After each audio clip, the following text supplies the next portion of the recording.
अस्सलाम वालेकुम everyone, welcome to star smart shorthand academy. I am your instructor Iqra Warsi. मेरी पिछली वीडियो में आपने टाइप्स ऑफ कॉन्सोनेंट्स के बारे में पढ़ा कि हमारे पास 6 टाइप्स के कॉन्सोनेंट्स होते हैं। कौन कौन से होते हैं, लेट्स रिवाइज। हमारे पास पहले 8 जो कॉन्सोनेंट्स थे वो एक्सप्लोडेंट्स थे।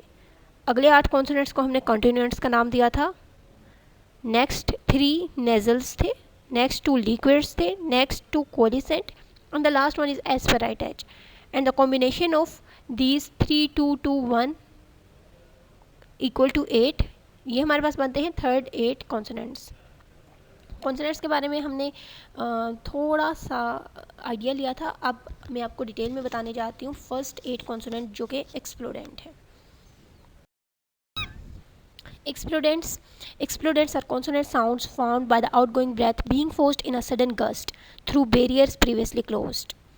एक्सप्लोडेंट जैसे कि नाम से ही जाहिर है, एक्सप्लोडेंट का मतलब होता है धमाका हेज, ठीक है, एक सडन गस्ट, ठीक है। और यहाँ पे अगर हम लोग प्रोनाउंस करें, ये ब्लैक कलर में मैंने यहाँ पे एक्सप्लोडेंट्स दिए हुए हैं, PBTD। Let's pronounce it PB। हम लोग देख रहे हैं कि एक सडन गस्ट के साथ हमारी जो सांस है वो बाहर की तरफ आ रही है, ठीक है। और ये PBTD चे जे के गे तमाम कॉन्सोनेंट्स में आ रही है, तो दैट्स वाई हमने इन सबको एक्सप्लोडेंट का नाम दिया है। Impediment shorthand consonant sounds are represented by straight lines or shallow curve which are called strokes, which differs only in thickness। जो पिटमैन की शॉर्ट हैंड है उसमें जो कॉन्सोनेंट साउंड्स होते हैं, फॉर एग्जांपल P हो गया, B हो गया, T हो गया या D हो गया, उसको हम लोग या तो स्ट्रेट लाइन के साथ रिप्रेजेंट करते हैं या शैलो कर्व के साथ रिप्रेजेंट करते हैं, और इस कर्व को या इस स्ट्रेट लाइन को हम लोग स्ट्रोक का नाम देते हैं। The thin stroke represents light sound such as P, T, etc. and the thick stroke represents corresponding heavy sound such as B, D, etc. हमारे पास जो thin stroke होती है वो लाइट साउंड होती है। अगर आप ये ब्लैक कलर में देखें, जो मैंने एक्सप्लोडेंट लिखे हुए हैं P और T को देखें, P और T साइन लाइट क्यों है? क्योंकि P और T में हम लोगों को लाइट सा स्ट्रेस देना पड़ता है इसको प्रोनाउंस करने में, और B और D के ऊपर क्योंकि हम लोग ज़्यादा स्ट्रेस दे रहे हैं, दैट्स वाई हम लोग इसकी हैवी स्ट्रोक बनाते हैं। ये P और B की जो स्ट्रोक्स हैं ये आपने याद रखनी है। P के साउंड के साथ हम लोग इस तरह की लाइन डालते हैं। अगली स्लाइड पे चलते हैं।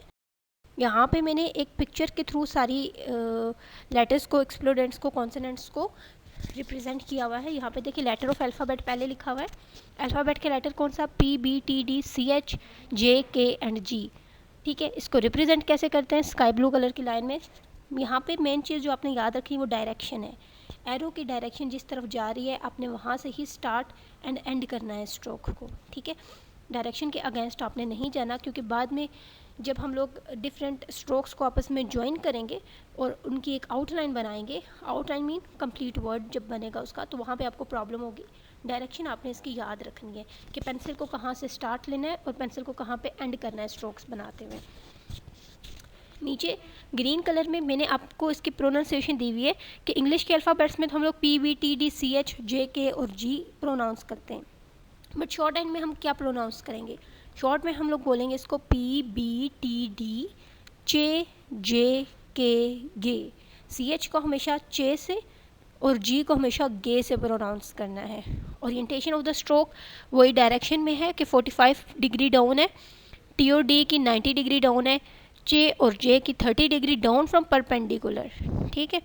के और गे क्या होगा? हॉरिजॉन्टल लाइन है from left to right. As sounded in, यहाँ पे एग्जांपल्स दिए हुए हैं पोल में, बैट में, टैप में, डॉग में, check, just, came and game. यहाँ पे आप देख लें कि एक्सप्लोडेंट की साउंड प्रोड्यूस हो रही है। हमारे पास रूल्स हैं कुछ एक्सप्लोडेंट्स को राइट करने के, हम लोग उन रूल्स को चेक करते हैं, देन हम लोग अपनी प्रैक्टिस एक्सरसाइज पे आएंगे। All the strokes are to be written with the same length 1/6 of an inch. हमारे पास जितनी भी स्ट्रोक्स हैं हम लोग उसका 1/6 इंच के लिहाज से उसको ड्रा करेंगे, ठीक है। उसकी जो लेंथ है वो 1/6 इंच से ना ज़्यादा हो ना कम हो। Strokes are to be written with single inflection of pen और pencil. Over writing, correction, erasing, modification are not allowed are permitted while writing strokes. कभी भी स्ट्रोक को राइट करते हुए आपने उसको ओवर राइट नहीं करना।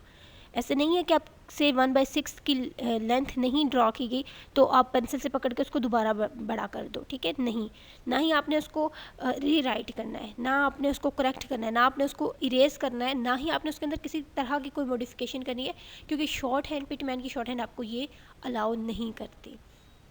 Light strokes are to be written with light pressure of the pencil. Same, जो आपकी डार्क स्ट्रोक्स होंगी वो थोड़ा हैवी प्रेशर देंगे आप पेंसिल से, तब आप लिखेंगे। लाइट एंड डार्क स्ट्रोक्स डालते हुए आपने इस बात का ख्याल रखना है कि जब आप लाइट स्ट्रोक डालें तो आप पेंसिल को लाइटली ड्रॉ करें, स्ट्रोक को पेंसिल से, ठीक है। और जब आपने हैवी स्ट्रोक लिखी हो तो आपने थोड़ा सा प्रेशर डाल के पेंसिल पे फिर उससे ड्रा करना है। While writing a thick stroke, do not override the thin stroke to get distinction, but apply a little extra pressure to get the thickness, ठीक है। लाइट्स के लिए आप लाइट स्ट्रोक डालने के लिए आपने ना पेंसिल को लाइटली पकड़ के लिख लेना है, और डार्क के लिए आपने पेंसिल को ना थोड़ा सा प्रेशराइज करके लिखना है, ठीक है। थोड़ा पेंसिल दबा के आपने लिखना है। You have to practice all the consonant strokes till you are thorough with them. Pay attention to the sound of English language, not to the letter of longhand. Shorthand is all about sound. Shorthand में English के letters के ऊपर आपने focus नहीं करना, ठीक है। We don't have any concern with numbers of letter in the English word, ठीक है। हम लोगों ने जस्ट देखना है कि प्रोनाउंसिएशन उसकी क्या है, जो साउंड उस वर्ड में प्रोड्यूस हो रही है हमने जस्ट उसको राइट करना है। अगर तो हमारे पास कोई ऐसा वर्ड है जिसमें, जैसे साइकोलॉजी हो गया, उसमें पीएच जो है वो साइलेंट है, तो वहाँ पे हमने क्या करना है कि जो साइलेंट वर्ड्स हैं उनको स्किप कर देना है, जस्ट जो साउंड प्रोड्यूस हो रही है उसको हमने राइट डाउन करना है। होम टास्क में आपको देती हूँ, क्योंकि अभी तो हम लोग कुछ ज़्यादा नहीं कर रहे। ये पहली जो है देख लें एरो के साथ, ब्लू कलर में, स्काई ब्लू कलर में पी की है, उससे अगली बी की है। ये पी बी का कॉम्बिनेशन है। ये आपने A5 साइज़ पेपर के ऊपर लिखनी है। याद रहे कि 45 डिग्री का एंगल बनाएं, कम या ज़्यादा ना हो, और 1/6 इंच की ही हो, ठीक है। ये आपका होम टास्क है, इसको आपने प्रैक्टिस करना है। And after practising you will see your sheet will become like this. इस तरह से आपकी प्रैक्टिस शीट जो है वो हो जाएगी।